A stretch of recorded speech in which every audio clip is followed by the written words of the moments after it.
Hey guys, welcome back to my channel Aakanksha aspiration. Hope you all are doing good.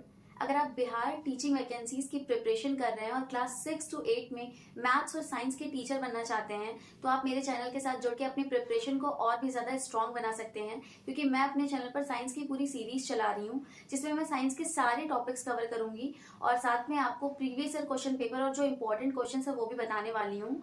और इस series में ये मेरा चौथा वीडियो है। इससे पहले भी मैंने 3 वीडियोस बनाए हैं, nutrition in plants, nutrition in animals और न्यूट्रिएंट्स पर। अगर आप वो वीडियोस अभी तक आपने देखे नहीं हैं तो मैं डिस्क्रिप्शन बॉक्स में उसका लिंक दे दूंगी, आप उसे वहां से देख सकते हैं। साथ ही ये जो पूरा मैं आज टॉपिक बताऊंगी इसका पीडीएफ आपको मेरे टेलीग्राम चैनल पर मिल जाएगा जिसका नाम है आकांक्षा एस्पिरेशन, और मैं डिस्क्रिप्शन बॉक्स में उसका भी लिंक दे दूंगी, आप उसे वहां से भी अवेल कर सकते हैं। So without wasting time let's start the video guys, क्योंकि मैं कोशिश करूंगी आपको कम से कम समय में ज्यादा से ज्यादा चीजें डिलीवर कर सकूं। तो आज का जो टॉपिक है वो है क्रॉप प्रोडक्शन एंड मैनेजमेंट। तो हमें सबसे पहले क्रॉप के बारे में समझना होगा। क्रॉप किसे कहते हैं? एग्रीकल्चर प्रैक्टिस में अगर बात की जाए तो क्रॉप, अगर किसी एक तरह के प्लांट को लार्ज स्केल पर कल्टीवेट किया जाए तो उसे ही हम क्रॉप कहते हैं। और इंडिया में ब्रॉडली 2 तरह की क्रॉप्स यहाँ पर डिवाइड किया गया है क्रॉप को, राबी क्रॉप्स और खारिफ क्रॉप्स। जो राबी क्रॉप्स होती हैं वो रेनी सीजन में सोन की जाती है, इसका मतलब वो रेनी सीजन में उसकी बुआई होती है और हार्वेस्ट आपकी कब होती है? सितंबर में। जून में आपकी इसकी बुआई होती है, सितंबर में इसकी हार्वेस्टिंग होती है। और इसके जो एग्जाम्पल हैं वो है पैडी यानी कि आपका चावल, maize, soybean, ground nut and cotton. इसके जो एग्जाम्पल्स हैं वो काफी ज्यादा इंपॉर्टेंट हैं, क्योंकि कभी कभी आपसे डायरेक्ट इनका नाम बता देगा आपको डायरेक्ट, और पूछेगा कि ये किस क्रॉप टाइप में आती है, राबी में आती है, खारिफ में आती है, तो अक्सर कंफ्यूजन हो जाता है। तो प्लीज आप ये नाम्स तो जरूर याद रखिएगा। उसके बाद जो खारिफ क्रॉप है वो आपकी कब उसकी बुआई होती है? विंटर सीजन में। और हार्वेस्टिंग कब होती है? मार्च में होती है। सोन आपके विंटर सीजन में होता है अक्टूबर में, हार्वेस्ट होता है मार्च में। और इसके जो एग्जाम्पल हैं वो है वीट, गेहूं आपका, ग्राम, चना, मटर, पी, मस्टर्ड और लिनसीड। वो अलसी के जो बीज होते हैं उसे लिनसीड कहते हैं। तो ये दोनों आपके टाइप हैं। आई होप कि ये टाइप्स आपको क्लियर हो गए होंगे। उसके बाद हम अब देखेंगे basic practice of crop production, कि किस किस कौन कौन से आपके स्टेप्स होते हैं जिसको फॉलो करते हैं आपके फार्मर्स तो जाके एक क्रॉप का प्रोडक्शन होता है। तो इसमें टोटल आपके 7 स्टेप्स हैं। स्टार्टिंग नंबर 1 से करते हैं। पहला है प्रिपरेशन ऑफ सॉइल। सॉइल को सबसे पहले प्रिपेयर किया जाता है। उसमें होता क्या है, सॉइल की टर्निंग और उसकी लूजनिंग की जाती है, यानी कि उसको लूज करा जाता है सॉइल को। और इस पूरी प्रोसेस को टिलिंग कहते हैं। ये किसके थ्रू होता है? प्लो आपने नाम सुना होगा, उसके थ्रू होता है। तो लूज करने से सॉइल को फायदा क्या होता है, मतलब क्रॉप प्रोडक्शन में उसका ये फायदा होता है, जब सॉइल लूज हो जाती है तो जब भी आप कोई नया क्रॉप उसमें जो उसकी सीड्स डालेंगे, जब उसकी रूट्स होंगी तो रूट्स वो उसकी पूरी अंदर तक, सॉइल के अंदर तक जा सकेगी, तो सारे न्यूट्रिएंट्स वो प्रॉपर ले पाएगी। प्लस माइक्रो लूजनिंग के कारण माइक्रो ऑर्गेनिजम्स भी अंदर जाते हैं पेनिट्रेट करके, और क्या करते हैं, सॉइल को और ज्यादा फर्टाइल बनाते हैं और ज्यादा उसको मतलब लूज करते हैं। नेक्स्ट है आपका सोइंग। जब आप सॉइल आपकी प्रिपेयर हो जाती है, फार्मर्स सॉइल को प्रिपेयर कर लेते हैं, उसके बाद वो सोइंग की प्रोसेस करते हैं। सोइंग मतलब होता है अब वो मतलब बीज को, जो बीज होती है आपकी सीड्स होती हैं, पहले तो वो सीड्स को चूज करेंगे, क्योंकि उनको एक क्वांटिटी, मतलब एक अच्छी क्वांटिटी में भी उनको क्रॉप चाहिए और क्वालिटी भी अच्छी होनी चाहिए। और क्वालिटी अच्छी होने के लिए सीड्स का अच्छा होना बहुत ज्यादा इंपॉर्टेंट है। तो पहले चूजिंग हेल्दी सीड्स, उनको पहले हेल्दी सीड्स को चूज करना पड़ेगा। और ये चूज कैसे होता है, इसको वाटर में डाल के देखा, मतलब एक एक्सपेरिमेंट दिया हुआ है, मैं आपको वो बता दे रही हूँ ओरली। इसमें क्या होता है कि फार्मर्स 2 तरह की उनके पास सीड होती है, वो वाटर में डाल के उसको चेक करते हैं। जो हॉलो सीड्स होती हैं, मतलब जो बेकार सीड्स होती हैं, वो अंदर से खोखली होती है, तो वो ऊपर जो है तैरने लगती हैं, और जो आपकी सीड्स अच्छी होती हैं वो नीचे जाके सेटल डाउन हो जाती हैं। तो इस तरीके से सीड्स की पहचान होती है। और उसके बाद सीड ड्रिल एक मशीन होती है जिसके थ्रू एक प्रॉपर आपके मतलब स्पेस पे वो जो सीड्स हैं वो आपकी डाली जाती हैं। नेक्स्ट स्टेप है आपकी एडिंग मैन्योर एंड फर्टिलाइजर्स। अब जब आपकी बीज भी हो गए, डल गए, उसके बाद आपका क्या होगा। और सीड ड्रिल का एक और मतलब फायदा है, जो पहले प्रैक्टिस होती थी उसमें सीड्स जो है एक टनल ट्यूब के थ्रू डाला जाता था, तो सीड्स ऊपर रह जाती थी, तो क्या होता था कि बर्ड्स वगैरह कभी आई उसको खा लिया चीजें। लेकिन सीड ड्रिल से जो भी सीड्स पड़ती हैं अंदर, वो उसको मिट्टी से कवर भी कर देता है, तो ये एक अच्छी चीज है, सीड्स हमारी सेफ रहती हैं। नेक्स्ट है एडिंग मैन्योर एंड फर्टिलाइजर्स। अब सीड्स जब आपकी डल गई तो आप उसके बाद आप उसमें मैन्योर डालेंगे और फर्टिलाइजर डालेंगे। तो मैन्योर और फर्टिलाइजर दोनों ही इसलिए डाला जाता है ताकि सॉइल में जो न्यूट्रिएंट्स है उनकी कमी ना हो और क्रॉप्स को कमी ना हो न्यूट्रिएंट्स की, क्योंकि अगर सॉइल में न्यूट्रिएंट्स कम होंगे तो क्रॉप में ऑटोमेटिकली कम हो जाएंगे। बहुत सारे फार्मर्स क्या होते हैं, जब वो लॉन्ग टर्म में बराबर एक ही मिट्टी पे वो बार बार क्रॉप्स को उगाते हैं, ग्रो करते हैं, तो क्या होता है कि उसमें जितने भी न्यूट्रिएंट्स होते हैं वो प्लांट्स खींच लेते हैं, उसके बाद उसमें कुछ भी बचता नहीं है। इसलिए जरूरी है कि हम मैन्योर या फिर फर्टिलाइजर्स को डालें। ज्यादा अच्छा होगा अगर आप मैन्योर को ज्यादा यूज किया जाए। तो अभी हम इन दोनों में डिफरेंस भी देखेंगे। पहले एक टर्म है वर्मी कंपोस्टिंग, उसको समझ लेते हैं। कंपोस्ट मतलब होता है जो भी एनिमल और आपका प्लांट वेस्ट होता है उससे क्या करते हैं, वर्मी मतलब होता है आपके अर्थवॉर्म के लिए हम ये वर्ड यूज करते हैं वर्मी। तो अर्थवॉर्म उन कंपोस्ट मतलब उन जितनी भी चीजें होती हैं जो एक्सक्रीटा होता है ह्यूमन का, प्लांट का, उसको यूज करके कंपोस्ट तैयार करते हैं जो कि न्यूट्रिएंट रिच होता है। और वो क्या करता है, मैन्योर उसी को हम कहते हैं, वो मैन्योर के फॉर्म में यूज किया जाता है। ऑर्गेनिक सब्सटेंस होता है रिच इन न्यूट्रिएंट। तो मैन्योर हम किसे कहेंगे, that are manures are organic substance which are rich in nutrients. Nutrients में काफी रिच होते हैं और माइक्रो ऑर्गेनिजम्स में भी काफी ज्यादा अमाउंट में प्रेजेंट होते हैं। फिर सेकेंड है जो फर्टिलाइजर्स आपके मतलब ऑर्गेनिक सब्सटेंस नहीं होते हैं, ये केमिकल्स होते हैं।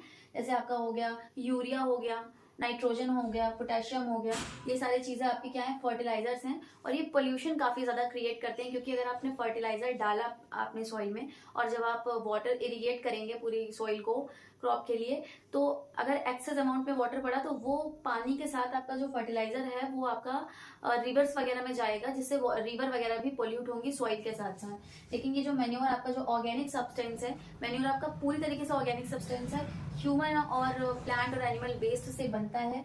माइक्रो ऑर्गेनिजम्स इसमें ज्यादा होते हैं, वर्क करते हैं, सॉइल को ज्यादा लूज करता है, ये सॉइल को ज्यादा रिप्लेनिश करता है दोबारा से अच्छे से। तो ये इन दोनों में डिफरेंस है, ये ऑर्गेनिक है, ये आपका ऑर्गेनिक नहीं है, ये केमिकल होता है इसमें और ये काफी ज्यादा पोल्यूशन करता है, ये पोल्यूशन फ्री है। फिर नेक्स्ट है, जब आपने मैन्योर और फर्टिलाइजर्स को ऐड कर दिया उसके बाद आप करेंगे इरिगेशन। सॉइल को इरिगेट भी करना इंपॉर्टेंट है, क्योंकि अगर हम उस जो क्रॉप है उसको इरिगेशन की प्रोसेस नहीं होगी, वाटर नहीं प्रोवाइड कराएंगे, तो जो सीड्स हैं वो जर्मिनेट नहीं कर पाएंगी। तो सीड जर्मिनेशन के लिए इरिगेशन बहुत इंपॉर्टेंट है। प्लस जो गर्म हवाएं चलती हैं उससे भी बचाने के लिए प्लांट को इरिगेशन इंपॉर्टेंट है। तो इरिगेशन करने के दो मेथड्स हैं। इरिगेशन मतलब क्या होता है, आप पानी वाटर जब आप एक लार्ज अमाउंट में सप्लाई करते हो क्रॉप्स को, उसी को इरिगेशन कहते हैं। इसके दो मेथड्स हैं, ट्रेडिशनल मेथड और एक मॉडर्न मेथड। जो ट्रेडिशनल मेथड है उसके 3-4 एग्जाम्पल हैं जो कि आपको याद होने चाहिए। नाम देख लीजिए, क्या पता वो पूछ सकता है कि मॉडर्न मेथड है, ट्रेडिशनल मेथड है। ये थोड़े ट्रेडिशनल मेथड आपके चीपर होते हैं, लेकिन ये इतने इफेक्टिव नहीं होते हैं और इसमें ह्यूमन लेबर ज्यादा लगता है, मेहनत ज्यादा है। तो इसका एक एग्जाम्पल है मोट पुले सिस्टम, ढेकली, राहत या फिर लीवर सिस्टम। राहत को ही लीवर सिस्टम कहते हैं, मैंने यहाँ लिखा नहीं है। तो ये ट्रेडिशनल मेथड है। और आपके कुछ अब मॉडर्न मेथड्स भी आ गए हैं और मॉडर्न मेथड थोड़े एक्सपेंसिव होते हैं, लेकिन आपका टाइम भी वो बचाते हैं और साथ में टाइम बचाने के साथ ही वो इजीली वो चीजें हो भी जाती हैं, ह्यूमन लेबर भी कम लगता है। तो इसके दो एग्जाम्पल दिए हुए हैं, एक है स्प्रिंकल सिस्टम, एक है ड्रिप इरिगेशन सिस्टम। तो जो स्प्रिंकल इरिगेशन सिस्टम है इसमें क्या होता है कि ऐसे आपका एक बहुत सारी आपकी पाइप्स लगी होती हैं, वो एक किसी वाटर सप्लायर से कनेक्ट होती हैं और ऐसे वाटर आपका स्प्रिंकल होता है। ये पाइप्स ऐसे लगी होती हैं, यहाँ पे आपकी प्लांट्स होते हैं, बहुत सारे क्रॉप्स होती हैं और ये इस तरीके से स्प्रिंकल होके सारे प्लांट्स पे गिरता है। ये इस तरह से बहुत सारे लगे होते हैं तो स्प्रिंकल होके गिरते हैं। और जो आपका ड्रिप इरिगेशन सिस्टम होता है इसमें क्या होता है कि ड्रॉप बाय ड्रॉप आपका पानी डायरेक्ट रूट्स में जाता है। इसमें पानी बिल्कुल भी वेस्ट नहीं होता है, क्योंकि पानी बिल्कुल ड्रॉप बाय ड्रॉप आपके डायरेक्ट क्रॉप्स में ही डाला जाता है, सप्लाई होता है पाइप्स के थ्रू। और स्प्रिंकल सिस्टम आपका ये सबसे बेस्ट होता है कॉफी प्लांटेशन के लिए, टी प्लांटेशन के लिए, ये आपको पता होना चाहिए। और ड्रिप सिस्टम आपका जो फ्रूट प्लांटेशन है उसके लिए ड्रिप सिस्टम यूज होता है। नेक्स्ट है आपका प्रोटेक्शन फ्रॉम वीड्स। आप हमको वीड्स से भी तो बचाना है प्लांट को। वीड्स क्या होते हैं, अनडिजायरेबल प्लांट्स होते हैं जो कि ग्रो कर जाते हैं क्रॉप्स के साथ। अगर वो क्रॉप्स के साथ ग्रो करेंगे तो ऑब्वियसली वो compete भी करेंगे फूड के लिए, न्यूट्रिशन के लिए। तो इससे क्या होगा कि हमारे क्रॉप में सारे न्यूट्रिएंट्स उसको जितने चाहिए वो मिल नहीं पाएंगे और उसी के साथ कभी कभी ये पॉइजनस भी होते हैं। तो अगर किसी एनिमल में या हम लोग ने कंज्यूम कर लिया तो हमें नुकसान करेगा।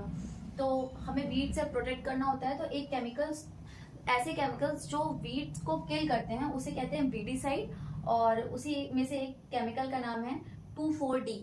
ये केमिकल इंपॉर्टेंट है, ये एक वीडीसाइड है जो कि प्रोटेक्ट करता है क्रॉप्स को, वीट को ग्रो होने से रोकता है और प्रोटेक्ट करता है क्रॉप्स को। और एक इसका और प्रोसेस होता है, जैसे एक वो सिंपल नेचुरल मेथड है कि अगर आप मतलब बीज बोने से पहले अगर आप सॉइल को अच्छे से आपने उसको लूज कर लिया है, टर्न कर लिया है, और टर्न करने के बाद उसमें से जितने भी अनवांटेड प्लांट्स थे उसको निकाल लिया है, तो ये भी एक नेचुरल प्रोसेस है वीड्स को निकालने का। बाकी ये तो है ही, और 2,4-D वीडीसाइड है, इसका एग्जाम्पल है, ये आपको पता होना चाहिए। नेक्स्ट है आपका 6th हार्वेस्टिंग है। हार्वेस्टिंग में क्या होता है कि आप जब क्रॉप्स आपकी मैच्योर हो जाती हैं तो आप उसकी कटिंग करते हो 3-4 मंथ्स के बाद, जब भी वो मैच्योर होती हैं। और इसी का एक मैंने पार्ट यहाँ पर एक्चुअली मिस किया था, मैंने नीचे लिख दिया है कि जब वो जो ग्रेन्स अलग हुई हैं उस ग्रेन को शाफ से अलग करने के लिए, शाफ क्या होता है, जो भूसा होता है उससे अलग करने के लिए 2 प्रोसेस होती हैं। इस प्रोसेस को मतलब कहते हैं थ्रेशिंग और विनोइंग, ये दोनों भी आपको पता होने चाहिए। और कुछ हार्वेस्टिंग सीजन फेस्टिवल्स भी होते हैं जो आपको पता होना चाहिए, जैसे पोंगल, होली, बैसाखी, नबंगन्या और बिहू, ये सारे क्या है, एक हार्वेस्टिंग फेस्टिवल्स हैं। एनसीईआरटी में दिवाली भी मेंशन था, मैं यहाँ पर लिखी नहीं हूँ, आप नोट डाउन कर लीजिएगा। नेक्स्ट है, अब सब कुछ हो गया, कटाई भी हो गई, तो अब उसका स्टोरेज करना है। स्टोरेज बहुत इंपॉर्टेंट है क्योंकि क्योंकि इतने लार्ज अमाउंट में क्रॉप रहती है और अगर उसका स्टोरेज सही तरीके से नहीं होगा तो सब आपने जितनी मेहनत करी है फार्मर ने 3-4 मंथ में, वो सब वेस्ट हो जाएगी क्योंकि वो खराब हो जाएगा। तो सबसे पहला स्टेप जो स्टोरेज में होता है वो होता है कि जो भी क्रॉप्स है उसको ड्राई किया जाए, क्योंकि अगर उसमें थोड़ा सा भी मॉइस्चर होगा तो माइक्रो ऑर्गेनिजम्स ही उस पर अटैक कर देंगे और बहुत सारी चीजें होती हैं। फिलहाल तो मॉइस्चर से प्रोटेक्ट करना है, और दूसरी चीज मॉइस्चर से जब वो प्रोटेक्ट हो जाए तो जो आपकी क्रॉप्स हैं, जो आपके ग्रेन है, उसको आप किस तरीके से प्रोटेक्ट करोगे। रैट से आपको प्रोटेक्ट करना है, उसको चूहे ना खा जाएं, बहुत सारी चीजें, इंसेक्ट्स उस पर ना आके उसको खराब कर दें, उसका स्टोरेज, उसको टेम्परेचर सही मिले, बहुत सारी चीजें मैटर करती हैं। तो जो स्टोरेज है मोस्टली फार्मर किस में करते हैं, जूट बैग्स में करते हैं या फिर मेटालिक बिन्स में करते हैं। और एक नेचुरल मेथड भी है स्टोर करने का, ड्राइड नीम लीव का। और साथ ही अगर लार्ज स्केल पे स्टोरेज है तो वो लार्ज स्केल स्टोरेज जो है सिलोस और ग्रेनरीज में होता है। तो ये पूरा प्रोसेस था। आपके 7 प्रैक्टिस थी, पहले प्रिपरेशन ऑफ सॉइल, फिर सोइंग, फिर adding manure and fertiliser, 4th है इरिगेशन, 5th आपका था प्रोटेक्शन फ्रॉम वीड, 6th है हार्वेस्टिंग और 7th है स्टोरेज। तो आई होप कि आपको क्रॉप प्रोडक्शन एंड मैनेजमेंट ये पूरा चैप्टर अच्छे से समझ में आया होगा। काफी इंपॉर्टेंट चैप्टर है और कभी कभी ये जितने भी आपको मैंने स्टेप्स बताए हैं उनको ऑर्डर्स में लगाने के लिए भी पूछता है, तो ये चीजें आपको पता होनी चाहिए। सो आज के लिए इतना ही। This is it guys, thank you for watching. Don't forget to subscribe my channel and like the video because your subscription means a lot to me guys. Thank you so much.